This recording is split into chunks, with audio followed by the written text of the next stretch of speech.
ताबीरिबसिंबु मणिपुरी लेचल वारीना तरामना ओक्चबगा लोइनना इकोक नोन खुरुमजरी ngasi amuk mayangi mafamda nungairaba phungawari ama puduna laksari phungawari asigi mamingna Rajkumari gi mingsel wari asi mayam ngahak nungnaba haiduna semjaba wari ni wari asi da soi khilan khiba yawrabasu tabiriba punamagna puksel sauna ngakpigani adudi wari asi kari kamdobunu haibudu mayam punna taminarasi mayamda hojik khudol tamjari Manipuri phungawari Rajkumari gi mingsel thaina mamangai chawraba laibak amada ningthau ama palami hairiba ningthau asigi ni haiduna macha nupa amata pokcharamdi magi haibabu masak batau jamna phajarabi aduga athoi napal jamna kabi Rajkumari amadi leijai haibadi ningthau asigi macha nupi ama leijai asumna ningthau asina kayamuk yamna ina kera khunbage hairabadi hairiba ningthau asigi makhada lai khara lei hariba lai sing asida nijaraba matungda mahake machanupi asisu phangjakhibani adubu ningthaugi pari puri matungninna ningthaugi piba yawroi lai phana khuramlabasu yawroi karigumba piba yawhanba tarabadi ningthaugi sagai mutkani haibadagi piba yawunaba lai khurumdabani maramaduna Rajkumari aduna hairakpa ninglakpa khudimak mapabung ningthau adugi manai oina leiriba lai sing aduna mateng tawduna Rajkumari aduna pamba khudimak piri Rajkumari duna asum saukhalakpana haujikti lesabi macha pharakle matamaduda mahaki mapu numitki oiba thorambama pangthoklami asumna mahakna sahi 15 surakpagi mapu kumon pangthoklingai matamda ningthaugi makhada leiriba laising ado lakle aduga Rajkumari da kari pambano haidun hanglari matamaduda Rajkumari na aina uningba pot khudimak uba ngamba sayeng mingsel amatang pibiyu hairedo wafam maduda lakliba laising aduna aduk laiba wadubo haiduna phajaraba Rajkumari aduna pu uge hairabadi uhanbe hektamak ngamba sayeng mingsel amabu pibiri masidagidi sayeng mingsel ado phanglabada Rajkumari do yamna haraujari nakal amadana kamdori khulgi pakhang nupa macha ama mahaksu mamana mapana matopta poksei matomta poi haiduna tompok kauribani adubu mahakse karigumba mata hektamak madau hektamak jaba misak oigali mahakki punsida awaba se hektamak nangi adubu mahakki ukal amadi hektamak lakli hairiba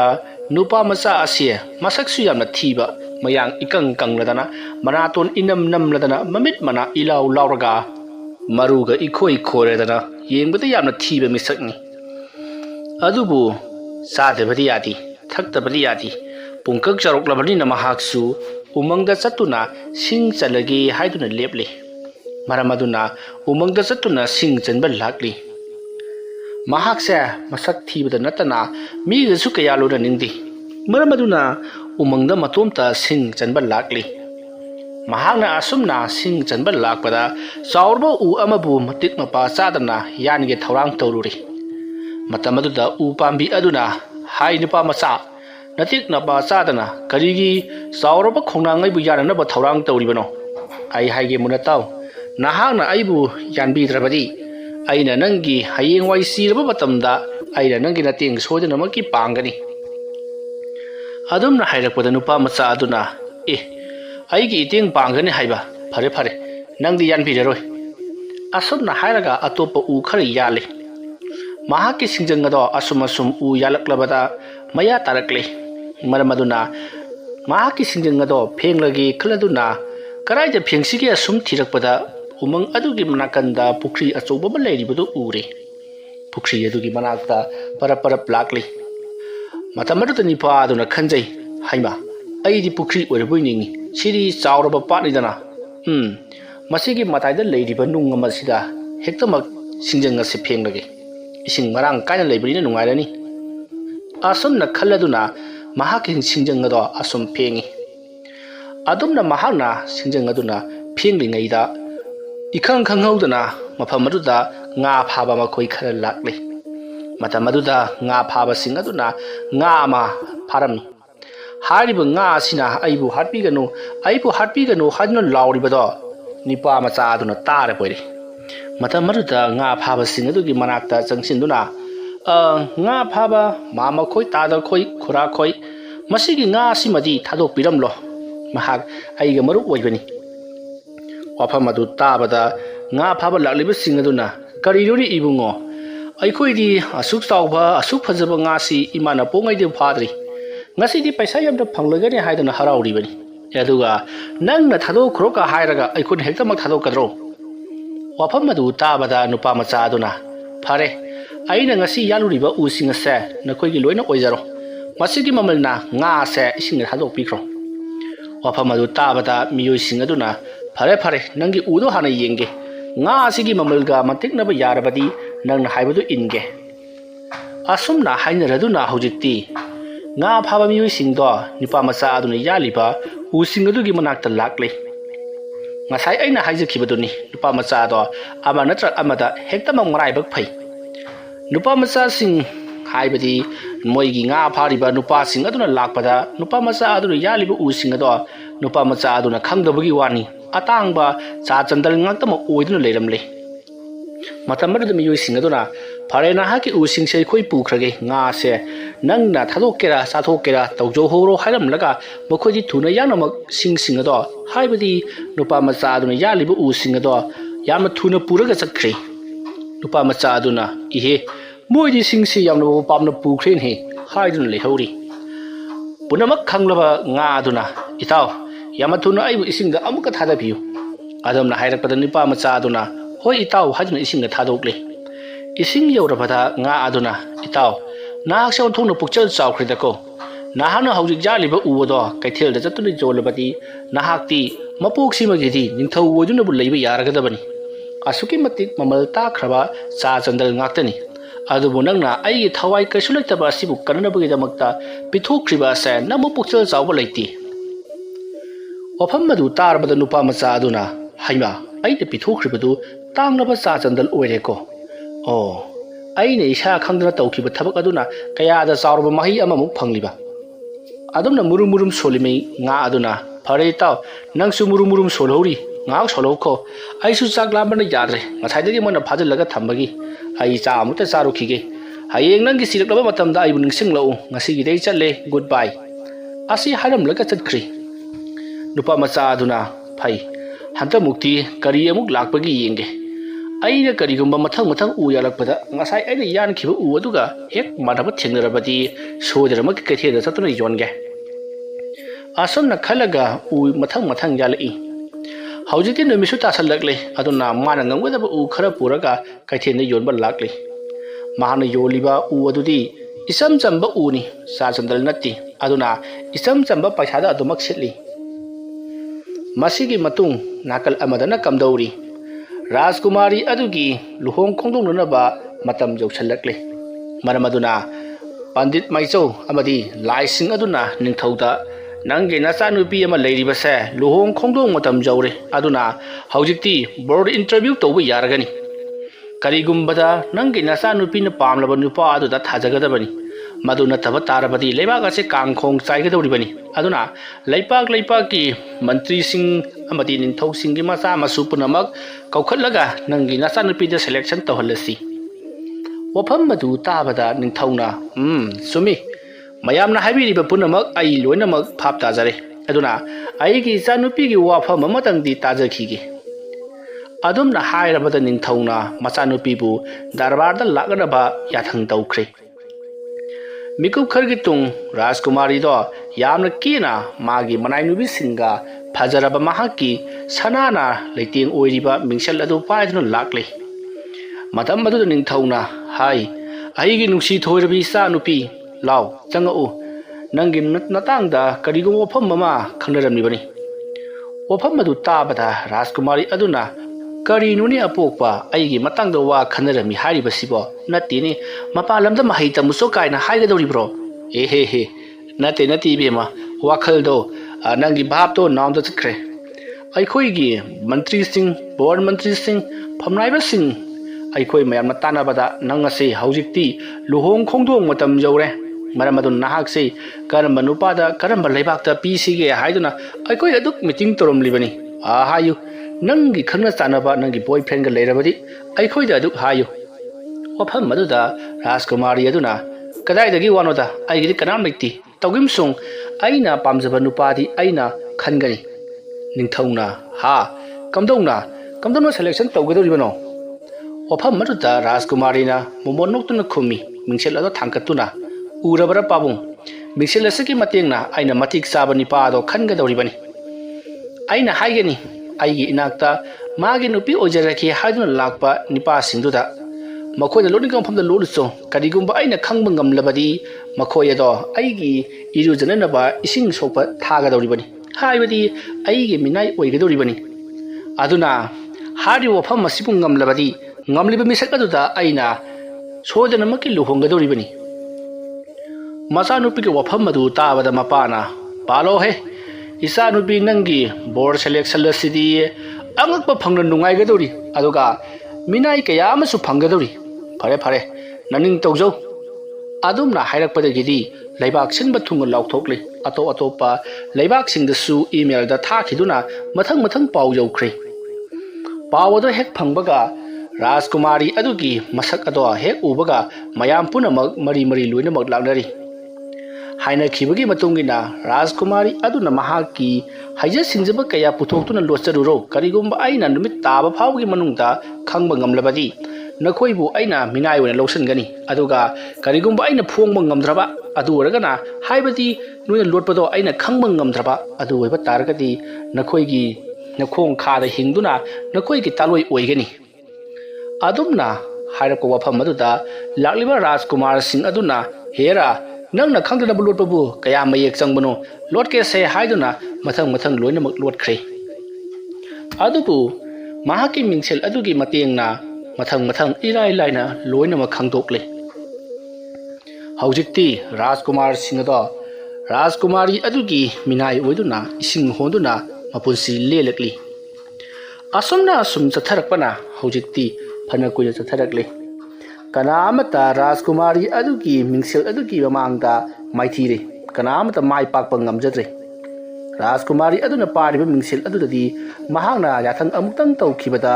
ꯃꯍꯥꯛꯅ ꯎꯅꯤꯡꯕ ꯃꯤꯁꯛ ꯑꯗꯣ ꯏꯂꯥꯏ ꯂꯥꯏꯅ ꯎꯒꯗꯧꯔꯤꯕꯅꯤ ꯃꯔꯝ ꯑꯗꯨꯅ ꯀꯅꯥꯅꯕꯨꯗꯤ ꯂꯣꯠꯄ ꯉꯝꯂꯨꯒꯅꯤ ꯑꯁꯨꯝ ꯂꯩꯔꯛꯄꯅ ꯅꯣꯡꯃꯗꯤ ꯂꯥꯏꯔꯕ ꯅꯨꯄꯥ ꯎ ꯌꯥꯟꯕ ꯗꯥꯎ ꯌꯥꯝꯅ ꯌꯥꯒꯟꯕ ꯃꯍꯥꯛꯅ ꯇꯧꯔꯤꯕ ꯊꯕꯛ ꯑꯗꯨꯅ ꯑꯃꯔꯣꯝꯗꯗꯤ ꯃꯍꯩ ꯍꯦꯛꯇꯃꯛ ꯐꯪꯕ ꯅꯨꯄꯥ ꯑꯗꯨꯅ ꯔꯥꯖꯀꯨꯃꯥꯔꯤꯒꯤ ꯕꯣꯔꯗ ꯁꯦꯂꯦꯛꯁꯟ ꯇꯧꯕꯒꯤ ꯄꯥꯎ ꯑꯗꯣ ꯃꯍꯥꯛꯁꯨ ꯊꯦꯡꯅꯔꯦ ꯃꯇꯝ ꯑꯗꯨꯗ ꯅꯨꯄꯥ ꯑꯗꯨꯅ ꯑꯩꯁꯨ ꯂꯥꯏꯕꯛ ꯑꯃꯨꯛꯇꯪ ꯌꯦꯡꯕ ꯌꯥꯏꯗꯅ ꯏꯁꯇꯦꯠ ꯂꯣꯇꯔꯤ ꯐꯥꯎꯕꯒꯨꯝꯅ ꯑꯃꯨꯛꯇꯪ ꯐꯥꯎꯔꯕꯗꯤ ꯔꯥꯖꯀꯨꯃꯥꯔꯤꯗꯨ ꯑꯩꯒꯤ ꯑꯣꯏꯒꯗꯧꯔꯤꯕꯅꯤ ꯍꯟꯗꯛꯀꯤ ꯃꯇꯥꯡꯁꯤ ꯅꯥꯟꯊꯣꯛꯍꯟꯕ ꯌꯥꯗꯦ ꯋꯥꯈꯜ ꯑꯁꯤ ꯈꯜꯂꯗꯨꯅ ꯅꯨꯄꯥ ꯑꯗꯣ ꯂꯥꯛꯂꯦ ꯁꯅꯥ ꯀꯣꯅꯨꯡ ꯌꯧꯔꯕꯗ ꯊꯣꯡ ꯉꯥꯛꯄ ꯅꯨꯄꯥ ꯑꯃꯗ ꯃꯍꯥꯛꯅ ꯍꯥꯏꯖꯩ ꯔꯥꯖꯀꯨꯃꯥꯔꯤꯒꯤ ꯕꯣꯔꯗ ꯁꯦꯂꯦꯛꯁꯟ ꯇꯧꯔꯤ ꯍꯥꯏꯕꯗꯨꯗ ꯑꯩ ꯏꯁꯥꯃꯛ ꯌꯥꯎꯅꯕ ꯂꯥꯛꯆꯕꯅꯤ ꯌꯥꯔꯒꯗꯤ ꯔꯥꯖꯀꯨꯃꯥꯔꯤ ꯑꯃꯨꯛꯇꯪ ꯎꯅꯖꯒꯦ ꯋꯥꯐꯝ ꯑꯗꯨ ꯇꯥꯕꯗ ꯊꯣꯡ ꯉꯥꯛꯂꯤꯕꯁꯤꯡ ꯑꯗꯨꯅ ꯍꯩ ꯀꯗꯣꯝꯗꯒꯤ ꯁꯥꯕ ꯂꯣꯏꯗꯕ ꯃꯤꯅꯣ ꯆꯠꯂꯣ ꯊꯤꯀꯥ ꯃꯆꯤꯡ ꯐꯠꯇꯕꯅ ꯁꯥꯕ ꯂꯣꯏꯁꯤꯟꯗꯅ ꯊꯝꯕ ꯀꯟꯁꯇ꯭ꯔꯛꯁꯟꯒꯤ ꯋꯥꯛ ꯍꯦꯛ ꯃꯥꯜꯂꯗꯅ ꯆꯠꯂꯣ ꯑꯩꯈꯣꯏꯅ ꯁꯔꯛꯂꯕꯗꯤꯅꯦ ꯄꯥꯔꯤꯕ ꯇꯥꯁꯤꯅ ꯆꯛ ꯊꯤꯜꯂꯛꯇꯅ ꯖꯔꯞ ꯁꯥꯔꯅꯤ ꯅꯨꯄꯥ ꯑꯗꯨꯅ ꯀꯔꯤꯅꯣ ꯍꯥꯏꯕꯤꯔꯤꯕꯁꯤꯕꯣ ꯔꯥꯖꯀꯨꯃꯥꯔꯤꯅ ꯕꯣꯔꯗ ꯈꯟꯕ ꯃꯇꯝꯗ ꯃꯁꯛ ꯐꯖꯕ ꯃꯈꯩ ꯈꯟꯒꯅꯤ ꯍꯥꯏꯕ ꯂꯥꯎꯊꯣꯛꯈꯤꯕ ꯂꯩꯇꯦ ꯃꯍꯥꯛꯅ ꯂꯣꯠꯂꯨ ꯍꯥꯏꯕ ꯖꯒꯥ ꯃꯍꯥꯛꯅ ꯊꯤꯕ ꯉꯝꯗ꯭ꯔꯕꯗꯤ ꯃꯍꯥꯛ ꯑꯁꯤ ꯑꯩꯒꯤ ꯑꯣꯏꯔꯕ ꯅꯠꯇ꯭ꯔꯣ ꯑꯗꯨꯒ ꯀꯔꯤꯒꯨꯝꯕꯗ ꯃꯍꯥꯛꯅ ꯑꯩꯕꯨ ꯐꯣꯡꯕ ꯉꯝꯂꯒꯅ ꯃꯍꯥꯛꯀꯤ ꯃꯤꯅꯥꯏ ꯃꯁꯤ ꯅꯠꯇ꯭ꯔꯅ ꯍꯥꯏꯈꯤꯕꯗꯨꯕꯣ ꯃꯁꯛ ꯐꯖꯕ ꯃꯈꯩ ꯂꯥꯛꯑꯣ ꯍꯥꯏꯈꯤꯗ ꯃꯥꯜꯂꯦ ꯃꯅꯥꯏꯁꯤꯡꯗꯨ ꯈꯨꯝꯐꯝ ꯈꯪꯗ꯭ꯔꯤ ꯃꯣꯏꯅ ꯍꯥꯏꯔꯤ ꯂꯣ ꯇꯝꯒꯗꯕ ꯃꯤꯁꯤꯅ ꯁ꯭ꯋꯥꯏꯗ ꯕꯣꯔꯗ ꯈꯟꯕ ꯂꯥꯛꯑꯦꯅꯦ ꯆꯪꯉꯨ ꯅꯨꯄꯥ ꯑꯗꯣ ꯀꯔꯤꯁꯨ ꯍꯥꯏꯔꯝꯗꯦ ꯃꯆꯥꯗꯣ ꯄꯔꯞ ꯂꯥꯛꯇꯨꯅ ꯔꯥꯖꯀꯨꯃꯥꯔꯤꯒꯤ ꯃꯃꯥꯡꯗ ꯂꯦꯞꯂꯔꯤ ꯔꯥꯖꯀꯨꯃꯥꯔꯤꯗꯣ ꯃꯁꯝ ꯍꯥꯠꯂꯒ ꯂꯩꯊꯣꯔꯛꯄꯗ ꯅꯨꯄꯥ ꯑꯗꯨꯅ ꯂꯦꯞꯂꯝꯕꯗꯨꯗ ꯈꯪꯄ꯭ꯔꯦꯛ ꯍꯦꯛ ꯈꯪꯉꯤ ꯀꯩꯅꯣ ꯇꯧꯔꯛꯏꯁꯤꯅ ꯅꯨꯄꯥ ꯃꯆꯥ ꯑꯗꯨꯅ ꯔꯥꯖꯀꯨꯃꯥꯔꯤ ꯏꯕꯦꯝꯃ ꯅꯍꯥꯛꯀꯤ ꯕꯣꯔꯗ ꯁꯦꯂꯦꯛꯁꯟ ꯑꯗꯨ ꯑꯩꯁꯨ ꯌꯥꯎꯖꯒꯦ ꯍꯥꯏꯗꯨꯅ ꯂꯥꯛꯆꯔꯤꯕꯅꯤ ꯃꯇꯝ ꯑꯗꯨꯗ ꯔꯥꯖꯀꯨꯃꯥꯔꯤꯅ ꯅꯪꯕꯨ ꯑꯩꯅ ꯍꯥꯏꯈꯤꯕ ꯔꯨꯜꯁꯤꯡꯗꯨꯕꯨ ꯂꯣꯏꯅꯃꯛ ꯈꯪꯂꯕ꯭ꯔꯣ matam marta nupa macha aduna ai loina ma khangjare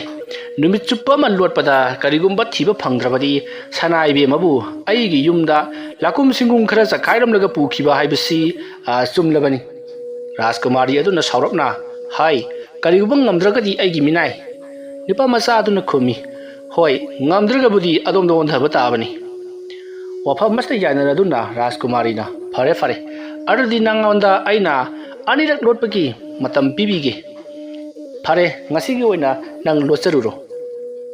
matam matu nupa macha aduna fare haiduna mahak konungdagi tholakle kadata losigi haiduna asung wakhal torokpada nongma mahakna yan khidaba sauraba khongnang adugi manakta lakle aduga itaw khongnang haujikti Rajkumari ga aiga wafam khara yanakhre khongnang aduna khumi itaw haujikti mado viral chatlabani loinamak tare aisu pawdo tare nang aige inakta sodanamaki lakane haibasi ai hana notice tawkhrabani aduna nangi help kidamak ai leramlibani law aigi thanla changu aigi nangal lomda ahoba ukrong ma leibani ngahan wai lamuhina makol sarambagi masida nahak changchandra lolo arudaba lolabati kana amatra thiba ngamlaroi wafam madu tabada pa macha do yam harauna thank you itaw haiduna ahobarta chongchankhri hapu kharana mensilli masiki matung nakala madana kamdauri Rajkumari na magi leriba manai nubi aduda hauji yengba horasiro kamai tawsige haiduna hanglei manai nubi aduna hoi majaibi ma yengba heta horasi adumna hairakpada mingsel adugi password namduna hojikti location thaba haukhri searching device namduna hojikti search tawba horakpada hojikti lupa macha do khongnang adugi manungta kunduna tasanduna leiribado ingan ngana x-ray thanbada uri madu uraklabada Rajkumari noktuna tawrisi yenguni mamagi siom nungda nawa angang na kunbugum kulibasi yenguni hai kana lei inai khara thaduna ase masa sagal laktuna singuchu chalu adumna hairakpada Rajkumari adugi mananubi aduna kaidawagi aikoi chacharuduino ma se ngasi gi ahing sima asmana lensano waba makai waraga hayeng phi kamduna lakani khangdraboi ningduna matamuda khangi haidra ko haido fikraga loire wafam madu Rajkumari na hoin he ngasi gi ahing simadi asumna lehensi yanaraduna leire mathangi ayu angan bani nupa macha aduna khali manai singso mata thiba laktre adunadi aibu khangamdaroi haiduna khongnang adudagi yamna harawna tholai aduga sana konung changaktuna majaibe ma object bu thiba phangdrabro adumna chauthukna hairubada Rajkumari na satho he kari thoiram tawja saino se nang loliba jaga adudi chawrba khongnang amagi manung natro ilaina khange adumna hairakpada nupa ado swai hek lawi matamari nupa macha aduna adudi majaibe ma aigi jinga ngasai ngarang chance ani pikhibani hojik chance amakata ngaire ne Rajkumari na khumi chance amakata mangairabani aduna nangonda chance ani rak pibagi ne nang na aigi ising honbase mayam dine amungti honde nang de anira hongadabani adusu aina takpa pukri dagi aigi pukri dagi sokpa yaroi athapa pukri dagi sugadabani wafam madu tabada nipa macha aduna phare majaibe ma ai aroi boina amukal locharukhige asomna haraga tufuk tufai channa chakhi madamuda Rajkumari amadi mahaki manai nubi do noktuna lehori nupa macha do karam tawsige haduna wakhal asum khanduna lakpada noma mahakna kanbi khiba magi mataw nga ama leikhiba dugi manakta lakle aduga magi mataw do tananaba kanna kauri pat adugi mataida lepraga madamuda mahaki mataw nga do lakle aduga itaw kayo nang na troban sida angaw bugum ko law ribaduna ha lawge haribasu stage mathakta lawduna paisa lupa 10 dasu phangni as itaw nangi ngai khobi gedroge smile tawgana isi Rajkumari ko wafam amukha haina bani matam aduda nga aduna khange ai loi khange nangi pawdu bu ta daba kana leribage kana gi YouTube Facebook Instagram loi na viral chatlabani nanga laklibasi nangbu aingonda mateng katang lobo lakliba natro hoi mani to phare salo ising ngasi de songtharo ai nangbu jaga amata pubige matam maruta nupa macha aduna kayoni to thana haribu to ising ngasi dai bu chongtharo hai sibu sargada pugadoribro natragana patalda pugadoribro as itaw nangsidi nangji budi sidi ko phai kareda ꯅꯪꯖꯤ ꯁꯦ ꯑꯩ ꯍꯥꯏꯒꯦꯁꯦ ꯆꯣꯡꯗ ꯆꯣꯡꯊꯔꯛꯎ ꯑꯁꯨꯝꯅ ꯍꯥꯏꯔꯕꯗ ꯅꯨꯄꯥ ꯃꯆꯥ ꯑꯗꯣ ꯏꯁꯤꯡꯗ ꯆꯕꯨꯡ ꯆꯣꯡꯊꯔꯛꯏ ꯃꯇꯝ ꯑꯗꯨꯗ ꯉꯥ ꯑꯗꯣ ꯅꯨꯄꯥ ꯃꯆꯥ ꯑꯗꯨꯗ ꯂꯥꯎꯁꯦ ꯍꯥꯏꯗꯨꯅ ꯃꯍꯥꯛꯄꯨ ꯂꯝꯖꯤꯡꯗꯨꯅ ꯄꯨꯗꯨꯅ ꯂꯥꯛꯂꯤ ꯅꯨꯄꯥ ꯃꯆꯥ ꯑꯗꯨꯅ ꯑꯩꯗꯤ ꯁꯣꯔ ꯍꯣꯟꯕ ꯉꯝꯗ꯭ꯔꯦ ꯍꯥꯏꯔꯛꯄꯗ ꯉꯥ ꯑꯗꯨꯅ ꯅꯨꯄꯥ ꯃꯆꯥ ꯑꯗꯨꯒꯤ ꯃꯃꯥꯏꯗ ꯑꯃꯨꯛꯇꯪ ꯀꯣꯡꯒꯣꯟ ꯈꯔ ꯐꯨꯔ ꯀꯥꯝꯁꯤꯟꯈꯤꯕꯗ ꯅꯨꯄꯥ ꯑꯗꯣ ꯑꯣꯛꯁꯤꯖꯦꯟ ꯎꯞꯄꯒꯨꯝꯅ ꯏꯁꯤꯡ ꯃꯅꯨꯡꯗ ꯁꯣꯔ ꯍꯣꯟꯕ ꯉꯝꯈ꯭ꯔꯤ ꯅꯨꯄꯥ ꯃꯆꯥ ꯑꯗꯨꯅ ꯏꯁꯤꯡ ꯃꯅꯨꯡꯗ ꯑꯩꯁꯦ ꯁꯣꯔ ꯍꯣꯟꯕ ꯉꯝꯃꯤꯅꯦ ꯏꯇꯥꯎꯒꯤ ꯊꯧꯖꯥꯜꯗꯒꯤ ꯑꯩ ꯍꯧꯖꯤꯛꯇꯤ ꯏꯁꯤꯡ ꯃꯅꯨꯡꯗ ꯁꯣꯔ ꯍꯣꯟꯕ ꯉꯝꯖꯔꯦ ꯃꯇꯝ ꯑꯗꯨꯗ ꯉꯥ ꯑꯗꯨꯅ ꯌꯥꯝꯅ ꯀꯟꯅ ꯍꯔꯥꯎꯈꯤꯅꯨ ꯍꯧꯖꯤꯛ ꯃꯈꯥ ꯇꯥꯕ ꯊꯕꯛ ꯂꯩꯔꯤ ꯂꯥꯎ ꯍꯥꯏꯗꯨꯅ ꯑꯁꯨꯝ ꯄꯨꯗꯨꯅ ꯂꯥꯛꯂꯤ ꯄꯥꯠ ꯑꯗꯨꯒꯤ ꯈ꯭ꯋꯥꯏꯗꯒꯤ ꯂꯨꯕ ꯏꯔꯣꯜ ꯅꯨꯡꯗ ꯑꯁꯨꯝ ꯄꯨꯊꯔꯛꯄꯗꯨꯅ ꯍꯧꯖꯤꯛꯇꯤ ꯉꯥ ꯃꯌꯥꯝꯒꯤ ꯅꯤꯡꯊꯧ ꯑꯣꯏꯗꯨꯅ ꯂꯩꯔꯤꯕ ꯅꯤꯡꯊꯧ ꯑꯗꯨꯒꯤ ꯃꯅꯥꯛꯇ ꯂꯥꯛꯂꯤ ꯃꯇꯝ ꯑꯗꯨꯗ ꯉꯥ ꯅꯤꯡꯊꯧ ꯑꯗꯨꯅ ꯀꯔꯤꯅꯣ ꯅꯪꯅ ꯇꯥꯏꯕꯪ ꯃꯤ ꯑꯁꯤ ꯑꯩꯈꯣꯏꯒꯤ ꯀꯦꯝ ꯑꯁꯤꯗ ꯄꯨꯁꯤꯜꯂꯛꯂꯤꯕꯁꯤꯅ ꯅꯠꯇꯦꯅꯦ ꯃꯥꯅ ꯑꯩꯈꯣꯏꯒꯤ ꯀꯦꯝ ꯈꯪꯗꯣꯛꯈ꯭ꯔꯕꯗꯤ ꯑꯃꯨꯛꯀꯤ ꯂꯣꯡꯎꯞꯇ ꯑꯩꯈꯣꯏ ꯄꯨꯝꯅꯃꯛ ꯐꯥꯈꯤꯕ ꯇꯥꯕꯅꯤ ꯀꯔꯥꯏꯗꯁꯨ ꯑꯄꯪꯕ ꯑꯃ ꯂꯥꯟꯃꯤ ꯑꯣꯏꯍꯜꯂꯣꯏꯗ ꯑꯗꯣꯝꯅ ꯍꯥꯏꯔꯛꯄꯗ ꯉꯥ ꯑꯗꯨꯅ ꯅꯠꯇꯦ ꯏꯅꯤꯡꯊꯧꯒꯤ ꯋꯥꯈꯜꯗꯣ ꯅꯔꯁ ꯆꯠꯂꯦ ꯑꯩꯅ ꯄꯨꯖꯔꯛꯂꯤꯕ ꯏꯃꯥꯟꯅꯕ ꯑꯁꯤꯗꯤ ꯑꯩꯕꯨ ꯀꯟꯕꯤꯔꯛꯈꯤꯕ ꯉꯥꯕꯨ ꯌꯥꯝꯅ ꯅꯨꯡꯁꯤꯖꯕ ꯃꯤꯑꯣꯏ ꯑꯃꯅꯤ ꯃꯔꯝ ꯑꯗꯨꯅ ꯑꯩꯕꯨ ꯀꯟꯕꯤꯔꯛꯈꯤꯕꯒꯤꯗꯃꯛ ꯍꯌꯦꯡ ꯅꯪꯅ ꯋꯥꯔꯕ ꯃꯇꯝꯗ ꯑꯩꯅ ꯅꯪꯒꯤ ꯃꯇꯦꯡ ꯄꯥꯡꯒꯅꯤ ꯍꯥꯏꯗꯨꯅ ꯑꯩꯅ ꯄ꯭ꯔꯣꯃꯤꯁ ꯇꯧꯈꯤꯕꯅꯤ ꯑꯗꯨꯅ ꯏꯃꯥꯟꯅꯕ ꯑꯁꯦ ꯍꯧꯖꯤꯛꯇꯤ ꯑꯋꯥꯕ ꯇꯥꯔꯦ ꯍꯥꯏꯗꯨꯅ ꯑꯩꯒꯤ ꯏꯅꯥꯛꯇ ꯂꯥꯛꯂꯦ ꯑꯗꯨꯅ ꯀꯩꯅꯣ ꯈꯔ ꯇꯧꯔꯒ ꯃꯍꯥꯛꯀꯤ ꯃꯇꯦꯡ ꯄꯥꯡꯕꯤꯒꯦ ꯍꯥꯏꯗꯨꯅ ꯈꯜꯂꯤꯕꯅꯤ ꯋꯥꯐꯝ ꯑꯗꯨ ꯇꯥꯕꯗ ꯉꯥ ꯅꯤꯡꯊꯧ ꯑꯗꯨꯅ ꯍꯥꯏꯌꯨ ꯅꯪꯅ ꯃꯉꯣꯟꯗ ꯀꯔꯤ ꯄꯥꯡꯅꯤꯡꯂꯤꯕ ꯃꯇꯝ ꯑꯗꯨꯗ ꯉꯥ ꯑꯗꯨꯅ ꯄ꯭ꯔꯞ ꯆꯪꯁꯤꯟꯈ꯭ꯔꯒ ꯅꯤꯡꯊꯧꯒꯤ ꯃꯅꯥꯀꯣꯡꯗ ꯀꯔꯤꯒꯨꯝꯕ ꯈꯔ ꯍꯥꯏꯈꯤ ꯅꯤꯡꯊꯧ ꯑꯗꯨꯅ ꯅꯣꯛꯂꯒ ꯐꯔꯦ ꯑꯗꯨꯗꯤ ꯍꯦ ꯅꯨꯄꯥ ꯃꯆꯥ ꯅꯍꯥꯛ ꯑꯩꯅ ꯄꯤꯔꯤꯕ ꯏꯁꯤꯡ ꯑꯁꯤ ꯊꯛꯂꯣ ꯑꯗꯨꯝꯅ ꯍꯥꯏꯔꯛꯄꯗ ꯅꯨꯄꯥ ꯃꯆꯥ ꯇꯣꯝꯄꯣꯛꯅ ꯀꯔꯤꯅꯣꯅꯦ ꯍꯥꯏꯔꯤꯁꯤꯕꯣ ꯏꯁꯤꯡ ꯃꯅꯨꯡꯗ ꯂꯩꯔꯤꯕ ꯑꯩꯕꯨ ꯏꯁꯤꯡ ꯊꯛꯑꯣ ꯍꯥꯏꯔꯤꯕꯁꯤꯕꯣ ꯅꯤꯡꯊꯧꯅ ꯍꯣꯏ ꯑꯄꯪꯕ ꯁꯦ ꯊꯛꯆꯜꯂꯨ ꯍꯥꯏꯗꯨꯅ ꯏꯁꯤꯡ ꯈꯔ ꯄꯤꯔꯛꯏ ꯍꯥꯏꯔꯤꯕ ꯏꯁꯤꯡ ꯑꯗꯣ ꯍꯦꯛ ꯊꯛꯂꯨꯕꯗꯒꯤꯗꯤ ꯇꯣꯝꯄꯣꯛꯇꯣ ꯈꯨꯗꯛꯇ ꯎꯀꯥꯕꯤ ꯑꯃ ꯑꯣꯜꯂꯒ ꯂꯩꯈ꯭ꯔꯤ ꯃꯇꯝ ꯑꯗꯨꯗ ꯇꯣꯝꯄꯣꯛꯅ ꯀꯔꯤꯅꯣꯅꯦ ꯇꯧꯔꯤꯕꯁꯤꯕꯣ ꯑꯣꯟꯒꯦ ꯍꯥꯏꯔꯕꯁꯨ ꯉꯥꯃꯨꯗꯁꯨ ꯑꯣꯜꯍꯜꯂꯨ ꯑꯩꯁꯤ ꯂꯣꯏꯔꯗꯅ ꯉꯁꯤꯗꯤ ꯃꯇꯝ ꯑꯗꯨꯗ ꯃꯃꯥꯟꯅꯕ ꯑꯗꯨꯅ ꯏꯇꯥꯎ ꯇꯨꯃꯤꯟ ꯂꯩꯌꯨ ꯅꯪꯅ ꯀꯣꯏꯂꯥꯡ ꯂꯥꯡꯉꯕꯗꯤ ꯃꯍꯥꯔꯥꯅꯤꯅ ꯈꯪꯈꯤꯕ ꯇꯥꯔꯤ